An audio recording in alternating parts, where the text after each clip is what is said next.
I am a local spoken word artist. I love God, love people. I work with a local nonprofit, so I get to do some incredible work there. Recently, my staff and I, we had an experience together. We went to a conference. It was a 2-day, very intensive conversation around social injustice, specifically racism.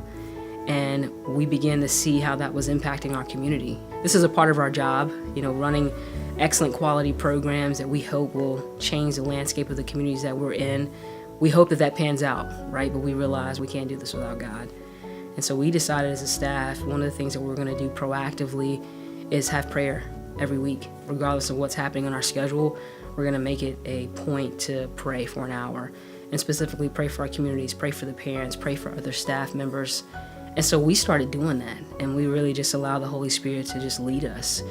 And there were times, we felt an unction from God to pray for something very specific, and so we did. And I remember one instance in particular, as I was leading prayer with the rest of my team, I really felt strongly in my heart we needed to pray for safety.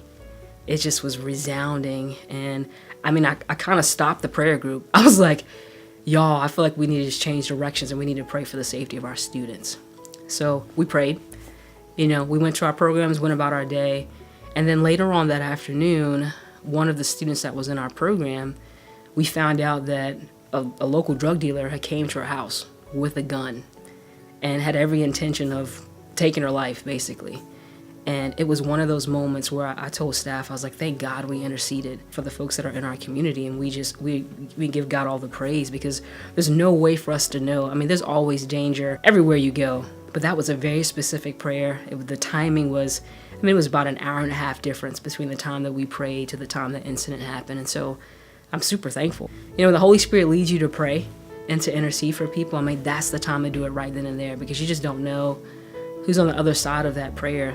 Pastor Steve talks about that, who's on the other side of your obedience. And that came to mind. I was like, I'm so thankful that we prayed, because that student might not be here today if it wasn't for us interceding. So when God gives you an unction to pray, and then you see that prayer answered, or you see how your prayers have affected a situation, it raises your faith to a whole nother level.